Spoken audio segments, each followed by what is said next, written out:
Breaking news.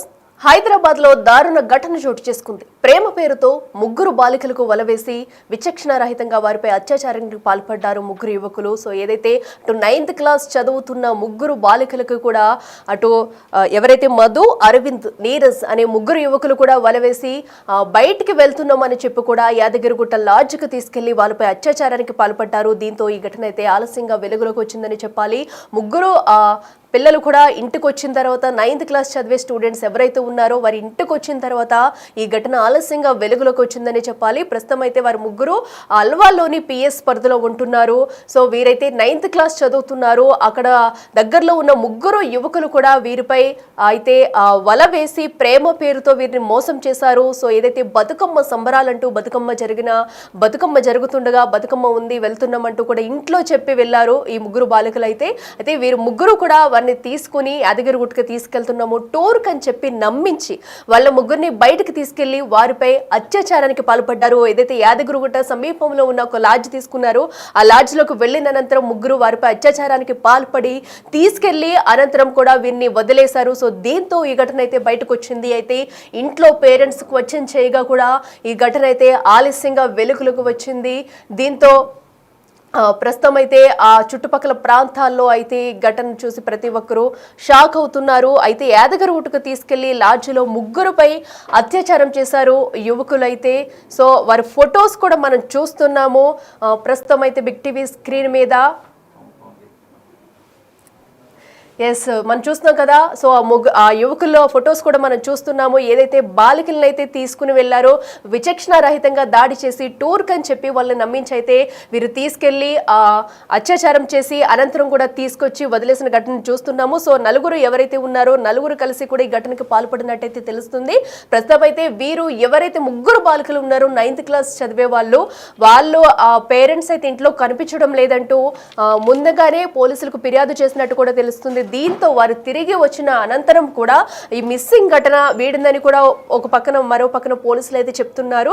అయితే బతుకమ్మ ఉందని చెప్పేసి ఒక పక్కన ఈ ముగ్గురు బాలికలు ఇంట్లో చెప్పి వెళ్లారు. అలాగే అక్కడ లాడ్జ్కి వెళ్ళిన యువకులు అయితే నలుగురు కలిసి అమ్మాయిల మీద అత్యాచారం చేసి వారికైతే యాదగిరిగుట్ట వెళ్తున్నామని చెప్పేసి తీసుకెళ్లి అత్యాచారానికి అయితే పాల్పడి మళ్ళీ తిరిగి తీసుకొచ్చి అయితే ఇంటి దగ్గర వదిలేసిన ఘటన చూస్తున్నాము. ఇదే అంశానికి సంబంధించి మరింత సమాచారం అందించేందుకు మా ప్రతినిధి అనిల్ ఉన్నారు. ఎస్ అనిల్, చెప్పండి. సో అల్వాల్ పిఎస్ పరిధిలో ఉన్న ముగ్గురు బాలికలపై కూడా అత్యాచారం జరిగినట్టు తెలుస్తుంది. అసలు వీరంతా కూడా ఎక్కడి వారు? సో ఇంట్లో ఏం చెప్పి వెళ్లారు? అసలు ఏం జరిగింది? పూర్తి డీటెయిల్స్ ఏంటి? చెప్పాలి. అయితే ఈ ఘటన యాదాద్రికి సంబంధించి యాదగిరిగుట్ట చోటు చేసుకోగా దీనికి సంబంధించి మైనర్ బాలికలంతా కూడా అల్వాల్ కావడంతో అల్వాల్ చెందిన పోలీస్ స్టేషన్ పరిధిలో అయితే ప్రజెంట్ కేసు నమోదు చేసుకున్నట్టుగా కూడా తెలుస్తుంది. ముఖ్యంగా ఈ అల్వాల్కి సంబంధించి పిఎస్ పరిధిలో ఈ మైనర్ బాలికలంతా కూడా నివాసం ఉంటున్నట్టుగా కూడా తెలుస్తుంది. ముగ్గురు మైనర్ బాలికలు కూడా 9వ తరగతి చదువుతున్నారు. అయితే ఈ 9వ తరగతి చదువుతున్న ఈ మైనర్ బాలికలు బతుకమ్మ పండుగ స్పెషల్ అని చెప్పేసి 9వ తరగతి స్కూల్ చదువుతున్న నేపథ్యంలోనే వాళ్ళు స్పెషల్ బతుకమ్మ స్పెషల్ అని చెప్పేసి బయటికి రావడం జరిగింది. వచ్చిన క్రమంలోనే అక్కడే ఒక ముగ్గురు యువకులు ఉన్నారు. ఆ యువకులకు సంబంధించి వీళ్ళకి పరిచయం జరిగింది.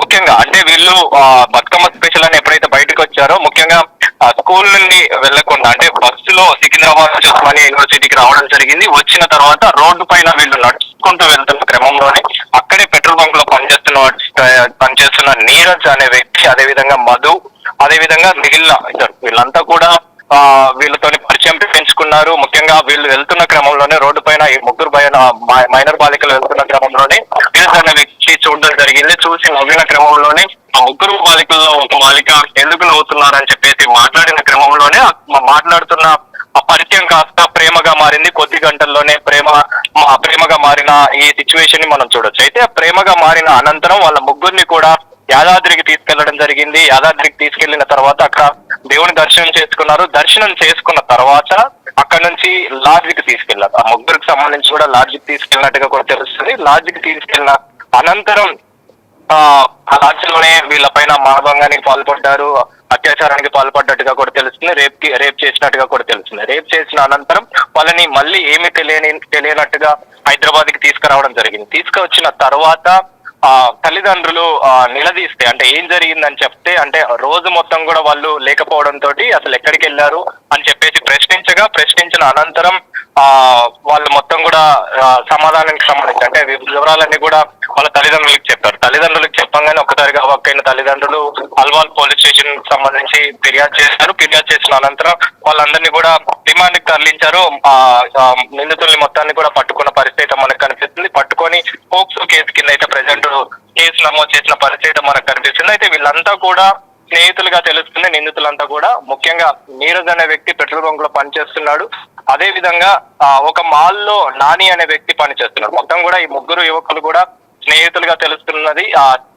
అంటే ఫస్ట్ మధు అనే వ్యక్తి కావచ్చు, అదే విధంగా నీరజ్ అనే వ్యక్తి కావచ్చు. ఈ నీరజ్ అమ్మాయిలతోటి మాట్లాడడం జరిగింది. మాట్లాడిన వెంటనే మిగిలిన వారికి కూడా సమాచారం ఇచ్చినట్టుగా కూడా తెలుస్తుంది. సమాచారం ఇచ్చిన వెంటనే వీళ్ళంతా కూడా పెట్రోల్ బంక్ దగ్గరికి చేరుకున్న తర్వాత అంటే రోడ్డు మీదకి చేరుకున్న తర్వాత ఉస్మానియా పరిధిలో వీళ్ళతో మాట్లాడడం జరిగింది. మాట్లాడిన అనంతరం ఆ కొద్ది గంటల్లోనే ఆ మాటలు కాస్త ప్రేమ కలిగింది. ఆ ప్రేమ కాస్త యాదాద్రి గుట్టకి చేరుకునేలాగా యాదాద్రికి వెళ్ళేలాగా చేసింది. యాదాద్రికి వెళ్ళిన తర్వాత దేవుని దర్శనం చేసుకున్న అనంతరం అక్కడే ఒక లాడ్జ్ ని బుక్ చేసుకోవడం జరిగింది. బుక్ చేసుకున్న తర్వాత దారుణానికి వడిగట్టుకున్నట్టుగా తెలుస్తుంది. వాళ్ళపైన రేప్ కి పాల్పడ్డారు, మానభంగం చేసి అత్యాచారం చేసి అనంతరం హైదరాబాద్ వచ్చి వదిలిపెట్టినట్టుగా తెలుస్తుంది. అయితే అనిల్, ఈ ముగ్గురు కూడా ఇదివరకు ఎప్పుడన్నా ఇలాంటి ఘటనలో నిందితులుగా ఉన్నారా? వీరి మీద ఇదివరకు ఏమైనా కేసెస్ అయితే నమోదైనాయా? ఎందుకంటే 9th క్లాస్ ఎవరైతే మైనర్ బాలికల్ని ఈ విధంగా ఒప్పించి కూడా అత్యాచారానికి పాల్పడడం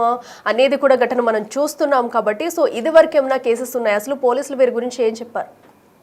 ప్రస్తుతం ఇన్వెస్టిగేషన్ అయితే కొనసాగుతుంది అఖిల. ముఖ్యంగా వీళ్ళకి సంబంధించి ఈ ఘటన అనేది ఆలస్యంగా వెలుగులోకి వచ్చింది కాబట్టి అంటే తల్లిదండ్రులకు సంబంధించి ఈ ముగ్గురు మైనర్ బాలికలు కూడా వాళ్ళకి లేట్ గా సమాచారం ఇవ్వడంతో ఈ కేసుకు సంబంధించి పోలీసులకి లేట్ గా సమాచారం ఇచ్చారు. అందులో భాగంగానే వాళ్ళని అయితే అదుపులోకి తీసుకున్నారు. ఇన్వెస్టిగేషన్ అయితే చేస్తున్నారు. ఇన్వెస్టిగేషన్ తర్వాత తెలుస్తుంది కేసుకు సంబంధించి వీళ్ళ పైన ఇంతకు ముందు ఏమైనా ఉందా అనే కోణంలో కూడా దర్యాప్తు అయితే కొనసాగుతుంది కాబట్టి తర్వాత ఖచ్చితంగా దీనికి సంబంధించి వివరాలు అయితే తెలియజేసే అవకాశం ఉంది. ప్రస్తుతం అయితే వీళ్ళందరినీ కూడా పోక్సో కేసు కింద అయితే కేసు నమోదు చేసి అదుపులోకి తీసుకున్నారు, అరెస్ట్ చేశారు, రిమాండ్ కి తరలించిన ఘటన అయితే మనం చూడొచ్చు. దీనికి సంబంధించి అయితే ప్రస్తుతం ఈ మైనర్ బాలికలకు సంబంధించి వీళ్ళు 9వ తరగతి చదువుతున్న వీళ్ళకి అసలు అక్కడికి వెళ్లాల్సిన అవసరం వచ్చింది. అంటే గతంలో వీళ్ళు ఏమన్నా ఈ విధంగా బయటకు వస్తున్నట్టు వీళ్ళు అబ్జర్వ్ చేశారా ఏంటి అనేది కూడా పోలీసులు అయితే దర్యాప్తులో భాగంగా వివరాలు తెలుసుకుంటున్నారని చెప్పాలి. ముఖ్యంగా మైనర్ బాలికల్ని టార్గెట్ చేసుకొని వీళ్ళు ఏమన్నా ఇంతకు ముందు గతంలో ఈ విధంగా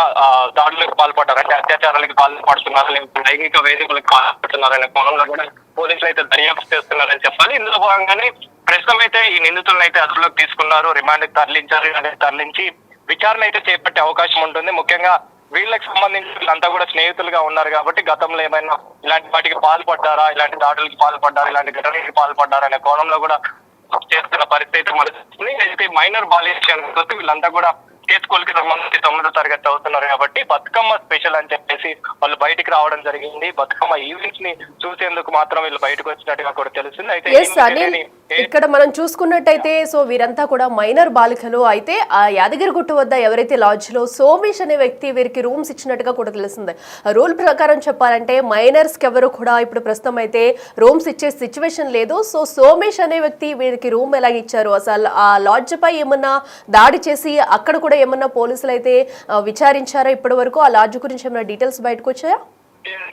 తనకు సంబంధించి కూడా తనని కూడా అదుపులోకి తీసుకున్నట్టుగా కూడా తెలుస్తుంది. తనని కూడా అదుపులోకి తీసుకుని ప్రెసెంట్ అయితే విచారణ చేస్తున్నారు. తనని కూడా రిమాండ్ కి తరలించారు. అంటే ఎలాంటి ఆధారాలు లేకుండా, ఎలాంటి డాక్యుమెంట్స్ లేకుండా, ముఖ్యంగా మైనర్ బాలికలు కాకుండా మేజర్ అయితేనే ఖచ్చితంగా ఏ హోటల్స్ అయినా కానీ ఏ లాడ్జ్ అయినా కానీ ఖచ్చితంగా డాక్యుమెంట్స్ తీసుకొని వాళ్ళు లాడ్జ్ ఇవ్వాల్సి ఉంటుంది, రూమ్ అనేది బుక్ చేయాల్సి ఉంటుంది. కానీ ఇతను ఎందుకు అలా చేయాల్సి వచ్చింది అనేది మాత్రం ఖచ్చితంగా తెలియాల్సి ఉంది కాబట్టి అతన్ని కూడా ఇందులో నిర్లక్ష్యం అనేది చాలా ఎక్కువగా కనిపిస్తుంది. అంటే ఎవరు వచ్చినా కూడా ఖచ్చితంగా రూమ్ ఇచ్చే అవకాశం అయితే అక్కడ ఉన్నట్టుగా కూడా కనిపిస్తుంది కాబట్టి దాన్ని బేస్ చేసుకుని యజమాని కూడా అరెస్ట్ చేశారు. యజమాని కూడా ప్రెసెంట్ అరెస్ట్ చేసి రిమాండ్ తరలించినట్టుగా కూడా తెలుస్తుంది. అంటే అక్కడ మైనర్ బాలికలు కనిపిస్తున్నా కూడా అతను ప్రశ్నించకపోవడం, క్వశ్చన్ చేయకపోవడం, ముఖ్యంగా ఈ విషయాలలో ఎవరైనా సరే మైనర్ బాలికలు వస్తున్నారంటే ఖచ్చితంగా ప్రశ్నించాల్సి ఉంటుంది. కానీ అలాంటిది ఏమి చేయకుండా తను రూమ్ అనేది రూమ్ బుక్ చేసిన అనంతరం వాళ్ళంతా కూడా అక్కడే ఉండడం అనేది ఒక ప్రశ్నార్థకమని చెప్పాలి. ఇందులో భాగంగానే అతన్ని కూడా అరెస్ట్ చేశారు. అరెస్ట్ చేసి రిమాండ్ కూడా తరలించారు. కాబట్టి యజమాని పైన కూడా చర్యలు తీసుకున్నారు. ఇప్పటికే పోలీసులు కూడా తెలుస్తున్నది ఏంటి అంటే లాడ్జ్ల విషయానికి వస్తే ఇప్పటికే దాడులు చేశారు కాబట్టి, అంటే ఈ యాదాద్రికి సంబంధించిన లాడ్జ్ లో దాడి చేసి దానిపైన చర్యలు తీసుకున్నారు కాబట్టి మిగిలిన లాడ్జ్లకు సంబంధించి కూడా చర్యలు తీసుకుంటామని చెప్పేసి కూడా పోలీసులు తెలుస్తున్న పరిస్థితి కనిపిస్తుంది. ముఖ్యంగా మైనర్ బాలికలు కాకుండా మేజర్ అయితేనే ఖచ్చితంగా వీళ్ళకి అంటే డాక్యుమెంట్స్ విషయానికి కావచ్చు రూమ్ బుక్ చేయాల్సిన పరిస్థితి ఉంటుంది. కానీ ఇక్కడ మైనర్లు అయినా కూడా రూమ్స్ అనేవి అలాట్ చేస్తున్నారు కాబట్టి దాని మీద కూడా ఫోకస్ పెడతామని చెప్పేసి కూడా పోలీసులు తెలుస్తున్న పరిస్థితి మనకు కనిపిస్తుంది. కాబట్టి ప్రజెంట్ ఈ మైనర్ బాలికల పైన చేసిన లైంగిక దాడి అయితే ప్రజెంట్ ఉప్పల్ పోలీస్ స్టేషన్ పరిధిలో సంచలనంగా మారిందని చెప్పాలి. ప్రజెంట్ అయితే స్థానికంగా ఉన్నటువంటి అందరూ కూడా షాక్ గురవుతున్న పరిస్థితి. ఇలాంటి ఘటన ఇక్కడ చోటు చేసుకుందనే విషయంలో ప్రజెంట్ అయితే వాళ్ళు షాక్ లో ఉన్న పరిస్థితి మనకు కనిపిస్తుంది. Akhila. Right Anil, thank you. So ఏదేమైనా అటు మైనర్ బాలికలపై అత్యాచారానికి పాల్పడిన ఘటన ఆలస్యంగా వెలుగులోకి రావడంతో పోలీసులు అయితే విచారణ ప్రారంభించారు. ప్రస్తుతం ఎవరైతే అటు ముగ్గురు నిందితులు ఉన్నారో అత్యాచారానికి పాల్పడిన వారితో పాటు రూమ్ ఇచ్చిన సోమేష్ అనే వ్యక్తిని కూడా అదుపులోకి తీసుకుని విచారిస్తున్నారు. సో ఎందుకంటే యాజ్ ఏ రూల్స్ ప్రకారం కూడా మైనర్స్ ఎవరొచ్చినా కూడా రూమ్స్ ఇవ్వకూడదనే ఆంక్షలు అయితే ఉన్నాయి. సో అలాంటిది ఎటువంటి డీటెయిల్స్ తీసుకోకుండా డైలీ ఇచ్చారు. కేవలం డబ్బులు కాసుపడే ఆ సోమేష్ అనే వ్యక్తి వీళ్ళకి రూమ్స్ ఇచ్చారా, లేదంటే అక్కడ జరిగే దందా ఇంకేమన్నా ఉందా అనే కోణంలో కూడా పోలీసుల విచారణ జరుగుతుంది. ప్రస్తుతం అయితే 9వ తరగతి చదువుతున్న ముగ్గురు మైనర్ బాలికలపై అత్యాచారం జరిగినట్టయితే డాక్టర్లు కూడా నిర్ధారించారు. వారికి వైద్య పరీక్షలు నిర్వహించగా కూడా అత్యాచారం జరిగినట్టయితే తేలింది. ప్రస్తుతం ముగ్గురు యువకుల్ని అదుపులోకి తీసుకుని పోలీసులు విచారిస్తున్నారు. వీరంతా ఎక్కడి వారు, ఇంతకు ముందు ఏమైనా నేర చరిత్ర కలిగి ఉందా, ఇలాంటి మైనర్ బాలికలకి వల వేసి ఏమన్నా ఇలాంటి ఘటనలకు పాల్పడుతున్నారా, అసలు వీళ్ళు ఏం చేద్దామనుకున్నారనే కోణంలో దర్యాప్తు అయితే జరుగుతుంది.